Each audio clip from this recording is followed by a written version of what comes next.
ويحمينا بحمايتهم ويمدنا بمددهم ويعيد علينا من بركاتهم وأسرارهم وأنوارهم وعلومهم ونفعاتهم في الدين والدنيا والآخرة. ولنيت الله تعالى يفتح علينا وعليكم فتوح العارفين ويفقهنا في الدين ويجعلنا علماء العاملين ويرزقنا كما الإخلاص واليقين على ما نوى مشايخنا من جميع النوايا الصالحة الجامعة الشاملة لخيرات الدنيا والآخرة وإلى أورة النبي محمد صلى الله عليه وسلم. الفاتحة.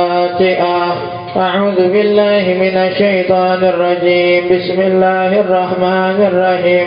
الحمد لله رب العالمين الرحمن الرحيم مالك يوم الدين. إياك نعبد وإياك نستعين. اهدنا الصراط المستقيم صراط الذين أنعمت عليهم غير المغضوب عليهم ولا الضالين. آمين. السلام عليكم ورحمة الله وبركاته. Alhamdulillah wassalatu wassalamu ala rasulillah sayyidina Muhammad ibn Abdillah wa ala alihi wa sahbihi wa man wala. Amma ba'd. Subhanaka la ilma lana illa ma 'allamtana innaka antal alimul hakim wa tub 'alaina innaka antat tawwabur rahim. Rabbi shrah li sadri wa yassir li amri واحلل عقدة من لساني يفقهوا قولي. اللهم إنا نسألك العلم لدني والمشرب الصافي الهني وهب الغني. اللهم إنا نعوذ بك من علم لا ينفع وقلب لا يخشع وعين لا تدمع ونفس لا تشبع ودعوة لا يستجاب لها. اللهم سهل علينا حفظ العلوم وهب لنا واسعة فهم بجاه النبي كالمعصوم. يا فتاح يا عليم يا فتاح يا عليم يا فتاح يا عليم افتح علينا فتحا قريبا. اللهم إله الورى سهل على كل من قرأ وصانف لك لما تعسر. نوينا تعلم والتعليم وتذكر والتذكير والنفع والانتفاع والإفادة والاستفادة والحث على التمسك بكتاب الله وسنة رسوله والدعاء إلى الهدى والدلالة على الخير ابتغاء وجه الله وقربه وثوابه سبحانه وتعالى. Alhamdulillah, puji serta syukur kehadirat Allah Subhanahu wa taala yang masih memberikan kita nikmat sehat wal afiah, nikmat panjang umur serta taufik dan hidayah sehingga kita masih diizinkan oleh Allah Subhanahu wa taala di malam yang mulia, di malam Jumat, untuk senantiasa hadir di majelis ilmu, bersalawat kepada Nabi Muhammad sallallahu alaihi wasallam. Mudah-mudahan dengan keberkahan keduanya Allah dimudahkan segala macam urusan kita dunia dan akhirat. Allah kabulkan segala macam doa dan hajat kita. Allah jaga para guru kita, para orang tua kita, keluarga kita, kaum muslimin dan muslimat dari berbagai macam bala, wabah serta musibah, fitnah dunia dan akhirat. Amin ya rabbal alamin. Melanjutkan pembahasan kita dalam kitab Al-Wasaya Nafi'ah karangan Al-Imam Al-Habib Abdullah bin Alawi bin Muhammad Al-Haddad, yang masih di dalam nasihat-nasihat beliau sampai di pertemuan terakhir beliau katakan wa aslih niyataka fi ma bainaka wa bainallah yakfika fi ma bainaka wa baina khalqih. Ya, luruskan niat kita antara kita sama Allah, ya insyaallah Allah yang ngurusin, yang cukupin urusan kita dengan makhluknya. Ya, dan di perkataan lain para ulama kita mengatakan wa aslih akhiratak yasluh laka dunya. Perbaikin urusan akhirat kita, insya Allah bagus urusan dunia kita.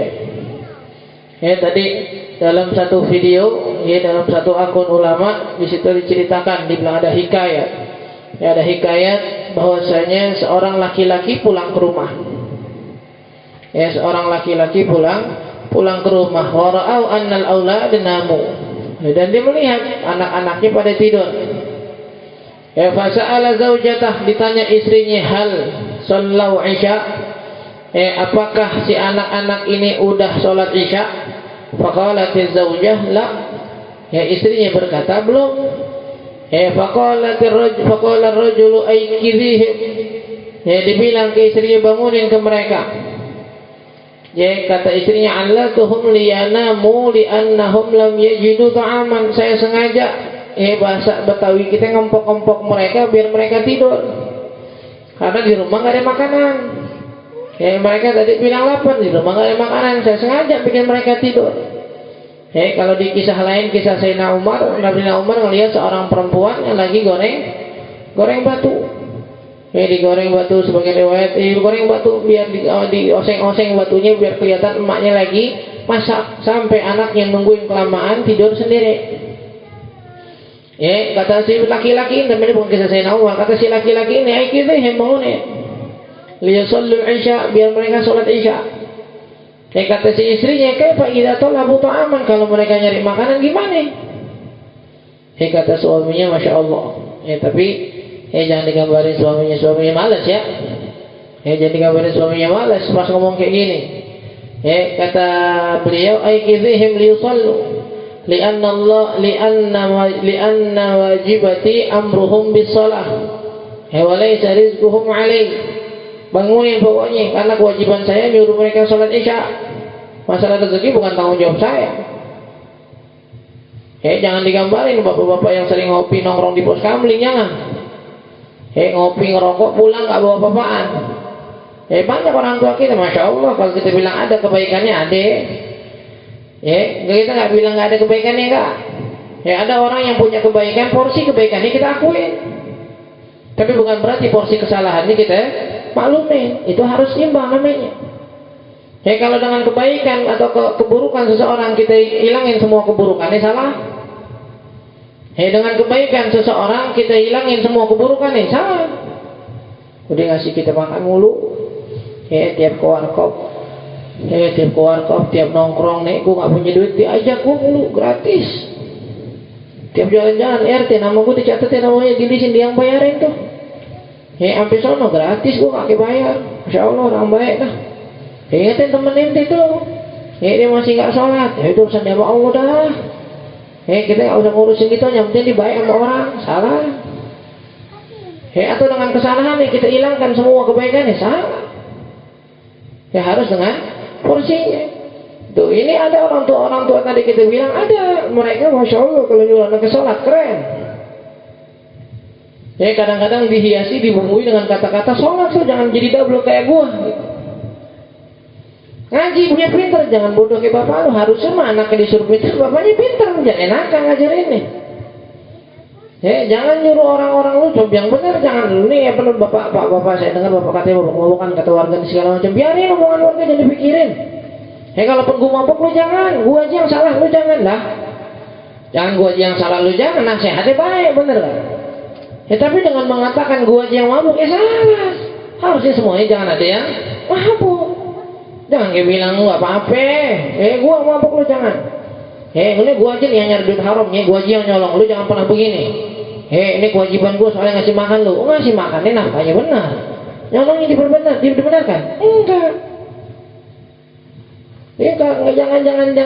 Jangan begitu, jangan. Ini jangan kita gambarin tadi kita bilang orang tuanya orang tua yang pemalas kayak kita tadi. Kayaknya habis nongkrong pulang apa-ngapain suruh nyuruh anaknya sholat, enggak. Orang tuanya habis sholat isya. Di masjid pagi udah nyari nafkah, pulang lihat anaknya nggak sholat isya, dibangunin. Hari ini emang saya belum dapat rezeki, terus apakah ketika saya nggak mendapatkan rezeki saya akhirnya nggak menyuruh dia buat sholat? Enggak. Paham ya? Yang senantiasa kita bilang, jangan kebaikan kita, jangan berani kita negur orang karena sebatas kebaikan mereka kita. Jangan akhirnya ketika dia baik sama kita nggak berani negor. Dan juga ketika kita nggak bisa ngasih mereka, kita nggak berani negor. Atau ketika kita punya salah, kita diam nggak negor mereka, enggak. Tegur juga. Soalnya sholat isya. Biasanya sholat isya bangunin. Kenapa emang? Karena Allah mengatakan dalam Al-Quran, wa'mur ahlaka bis salati wastabir 'alaiha la nas'aluka rizqan nahnu narzuquk. Kenapa ente bilang kayak gitu wahai suami? Kata suami, tenang aja, Allah di alam Al-Quran dan nyuruh begitu. Wa'mur ahlaka bis salah wastabir 'alaiha, perintahkan anak-anak kamu buat salat dan sabar dalam mendidik anak, mendidik keluarga. Ini perintah saya nih dari Allah nih, ini kewajiban saya. Nyuruh, mendidik, terus-terusan sambil sabar dalam mendidik. La nas'aluka rizqan. Allah kewajibannya, Allah janji apa? La nas'aluka rizqan, kita enggak minta rezeki dari ente. Anda enggak minta ente nyari rezeki, maksudnya Anda enggak minta ente nyiptain rezeki. Anda enggak minta ente nentuin rezeki, enggak. Nah, narzuquk, kita ngasih makan. Wal aqibatu littaqwa. Ya. Selalu ingat, akhir yang baik itu hanya bagi orang-orang yang bertakwa. Ya, akhir yang baik bagi orang-orang yang bertakwa. Makanya sering kita bilang teman-teman kita yang masih sekolah, ya, yang masih kuliah, apa nih segala macam, kita semua ya belajar takwa dari sekarang. Jangan lihat contoh-contoh yang salah tadi kita bilang. Jangan lihat contoh-contoh orang-orang tua kita, abang-abangan kita yang udah salah. Terus kita bilang, kita nggak mau kayak mereka. Tapi jalan yang kita tempuh sekarang sama dengan jalan yang mereka tempuh dulu. Malas-malasannya, pergaulan bebasnya, nyobain sana, nyobain ini itu, yang main kesana kemari, nggak mau dibilangin, nggak mau ditahan, nggak mau dinasihatin. Bilangnya memang nggak pengen ke mereka, tapi jalannya sama. Hanya nyasar nih, pas ke puncak, pas ke Bukit Pelangi, harusnya ke kiri, ini ke kanan. Gitu, ujung-ujungnya ada nyasar, masuk gang ini segala macam. Oh iya siap, aku nggak mau nyasar kayak dia. Harusnya kalau ini nggak mau nyasar, harus belok kiri, belok kanan juga. Udah belok kanan bilang, ini ntar nyasar, enggak, aneh nggak mau nyasar kayak gini, tapi tetap jalannya sama, ujung-ujungnya ketemu juga. Jalannya sama. Kalau nggak mau sama hasilnya, tempuhannya dari awal jangan sama. Kita nggak minta rezeki, kata Allah. Rezeki urusan Allah, urusan kita sebagai orang tua nyuruh mereka sholat. Bukan berarti sebagai seorang tua nantinya gitu, atau sebagai abang kepada adiknya, ketika adiknya nggak minta sesuatu, nggak bisa ngasih, pas adiknya nakal nggak bisa ngomong, jangan. Sebagai orang tua, anaknya minta sesuatu, ketika anaknya minta sesuatu nggak bisa, terus anaknya salah nggak ditegur, jangan. Ya hari ini saya udah berusaha, Allah nggak ngasih saya rezeki mungkin di mata kalian, saya nggak menghasilkan apapun buat kalian hari ini. Tapi buat perintah saya, kewajiban saya merintahin salat, saya nggak bakal mundur. Nggak ada bilangan bahasa-bahasa, lu salat belum? Aduh, gua menyuruh kagak enak ya, hari gua nggak bawain nafkah buat mereka. Itu udah usaha nggak? Udah sih Ustaz, cuma nggak ada hasilnya. Udah suruh mereka buat salat. Hatta ente malas tadi, malasnya ente salah, tapi nyuruh mereka sholat wajib, nggak bisa ditinggalkan. Ada bilang semua sesuai dengan porsinya, yang penting jangan malas-malesan.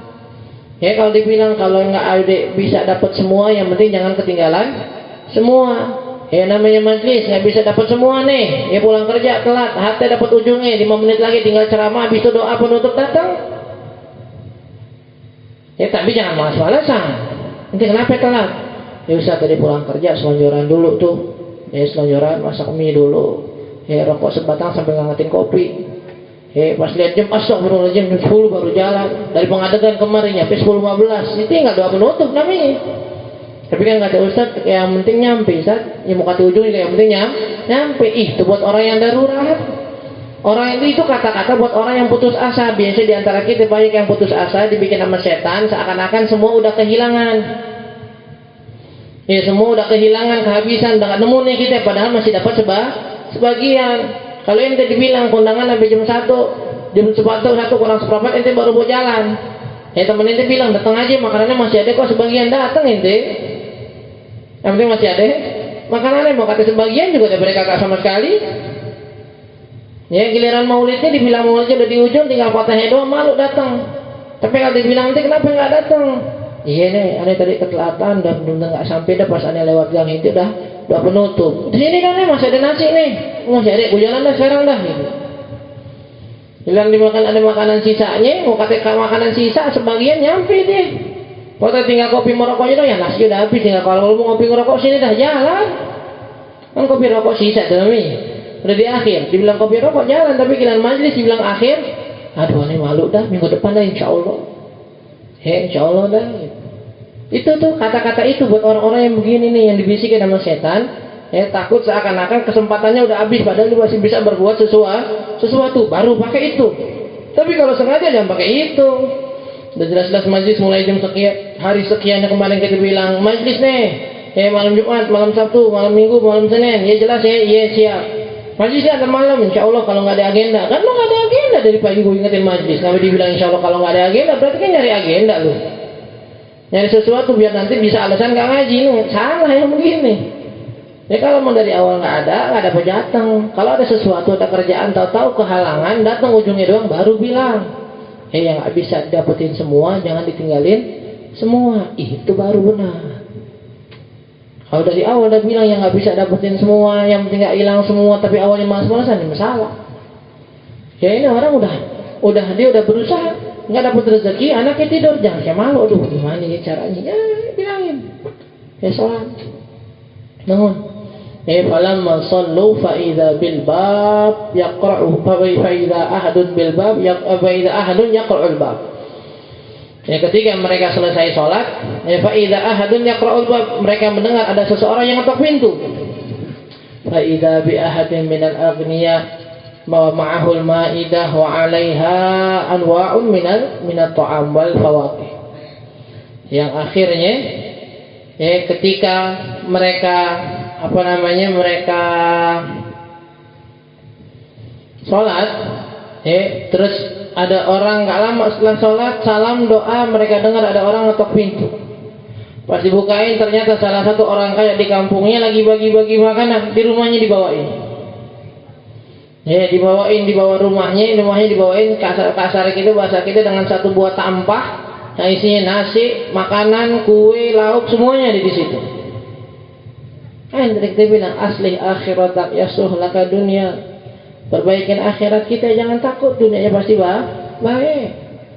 Kalau kita dengar apa kisah dalam kitab An-Nawadir, dalam kitab An-Nawadir, itu disebutin kan, ada orang nyari setiap hari nyari rezeki. Nyari rezekinya gimana? Dia ke pasar, dia nggak punya modal. Mau ngojek nggak ada motor. Mau dagang nggak ada modal. Mau kerja, nggak diterima. Akhirnya dia keputus asa, dia ke pasar. Di ke pasar ngapain? Di ke pasar dia jajahin badannya. Dijajahin badannya. Dia teriak-teriak. Kalau nggak tahu kalau sekarang masih laku apa kagak. Kalau dulu ada namanya kuli panggul, kuli plastik. Dia nggak modal apa-apaan tuh, cuma modal minta plastik doang ke pedagang plastik, bawa plastik banyak dijadiin kayak tas. Jadi setiap orang belanja, kadang-kadang orang belanja dikit-dikit kan nih. Dikit-dikit emang. Dikit-dikit tapi lama-lama cabenya 2 kilo, kolnya 2 kilo, sawinya 2 kilo, lama-lama susah bawanya itu. Ditawarin, Bu, beli plastik enggak? Plastiknya doang, goceng. Kalau sekalian bawa ke motor seikhlasnya, nah biasanya begitu sampai ke ojek payung deh. Tarif sesuai dengan sesuai dengan negosiasi. Dibawa, kayaknya nggak ada duit lagi tuh. Udah nggak ada duit. Kalau sekarang, kalau dulu di stasiun kereta ada porter kan tuh. Tukang panggul biasa itu, tapi sekarang udah diresmiin kan. Udah pakai seragam, dulu kan kagak. Jadi orang teriak-teriak aja, Bu, bawain Bu, Pak, bawain Pak, barangnya Pak, ini segala macam. Dan dulu memang juga fasilitas kita nggak semua sekarang yang ada trolinya di stasiun apa segala macam, belum kayak bandara, stasiun ini masih acak-acakan dah. Ya udah tuh nggak punya badan sama sekali tuh. Ini kita bilang nih, orang yang berusaha di mata Allah tuh kayak gini, nggak putus asa meskipun sisa tinggal badan sama kekuatan. Apalagi masih ada duit. Masih ada keahlian, masih ada skill, masih ada handphone sekarang. Apa aja kita bisa perbuat. Kalau mungkin yang temenan namanya di WhatsApp, temenan namanya di Instagram, kan? Mana kita nulis status, yang punya usaha-usaha, boleh deh. Bagi-bagi, ajak-ajak biar kita bisa usaha. Yang penting dengan kegiatan saya sekarang, dari awal udah disclaimer duluan. Dengan kegiatan saya sekarang nih yang punya usaha cocok, saya bisa bantuin, saya ikut. Ada orang nawarin, Ustaz mau jualin madu, Ustaz mau jualin salad buah, baik, bismillah. Apa sih bang jualin doang? Apa susahnya tiap hari lu ngupload foto lu yang nggak ada bagus-bagusnya lu upload dulu. Udah kayak ngerasa ganteng aja ngupload foto setiap hari. Ini kan dia upload salad buah, lumayan sekali upload goceng daripada ngupload foto lu orang katain doang. Upload foto salad buah, upload foto madu tadi kita bilang, upload foto ini apa segala macam, orang nawar, habis lambilin ke orang yang bikin, bawain, selesai. Gak modal apa-apaan, modal motor. Modal mau. Modal mau. Udah selesai. Tinggal bawain. Jadi ke pasar tuh. Terus dari pagi sampai sore teriak-teriak. Siapa yang pengen dipanggulin, siapa yang pengen dibawain, siapa yang pengen dibantuin. Gak ada yang minta sama sekali. Sampai akhirnya pulang, sebelum pulang ke rumah, dia mampir maghrib di musola, dia sholat maghrib dan isya, dimakmurkan waktu dengan ibadah, selesai sholat isya jamaah baru pulang. Bilang ke bininya, ada duit abang belum dapatnya hari, terus gimana kebutuhan kita besok, utang dah di warung. Hari kedua sama hasilnya, dia sholat maghrib tetap, di sholat isya tetap, dimakmurkan antara maghrib dan isya dengan ibadah. Ya, dia pulang ke rumah bininya bilang, insya Allah saya udah dapat kerjaan nih, bayarnya bulanan. Ya, ente minjem aja dulu di warung apa yang ente butuhin, tapi yang banyak-banyak, saya belum tahu nih gaji bulanannya berapa. Siap. Sampai 29 hari. 28 hari. Sampai 29 hari, hari ke-29 dia udah mulai pusing nih. Bininya udah bilang, "Bang, besok besok udah mulai ditagih nih. Besok udah mulai ditagih sama warung nih. Kita ngaku mintanya ngutang cuma sebulan." Insya Allah siap. Akhirnya pulang. Udah putus asa keadaannya. Tapi Masya Allah, putus asanya dia pulang selalu habis sholat isya. Biar tetap sholat maghrib jamaah. Habis itu makmurkan waktu maghrib dengan isya dengan ibadah. Sholat isya jamaah dia pulang. Dari kejauhan dia ngeliat rumahnya udah lemas. Ya Allah gimana jawab bini nih. Datang ke rumah. Pas ngetok rumah, bini langsung marah-marah. Dia pasrah, bini marah-marah.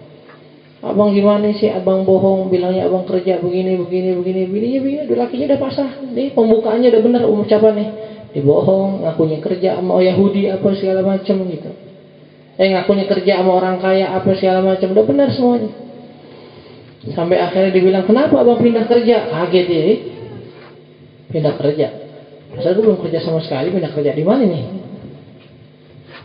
Pindah kerja apa maksudnya nih? Tadi utusan dari majikan abang yang kemarin. Oh iya, ceritanya di hari ke-29 itu akhirnya dapat kerja dari orang Yahudi, disuruh bawain barangnya setiap hari, nanti diupain 2 dinar atau 3 dinar selama sebulan. Lagi orang dia nih, udah mau pulang, bininya mau ngaku akhirnya karena udah punya pekerjaan beneran. Pas bininya marah-marah, dia mau ngejelasin, dia bilang, kenapa bang pindah kerja? Pindah kerja? Perasaan besok baru mau kerja, pindah kerja yang mana nih? Tunggu. Kayak kesalahan nih, pindah kerja yang mana? Tadi tuh, utusan majikan abang kemari. Dia ngetok pintu, saya bukain. Dia bilang, ini gaji suami kamu selama 29 hari. Aslinya kita mau ngasih dia bonus kalau dia kerja 30 hari rajin ke kita. Ternyata di hari ke-30 justru dia resign dan justru malah pindah kerja kepada orang Yahudi. Ini gajinya selama 29 hari, mudah-mudahan bisa mencukupi dan nggak menghasilkan gaji yang kita kasih. Akhirnya jalan tuh orang, dibuka bininya 29 keping emas.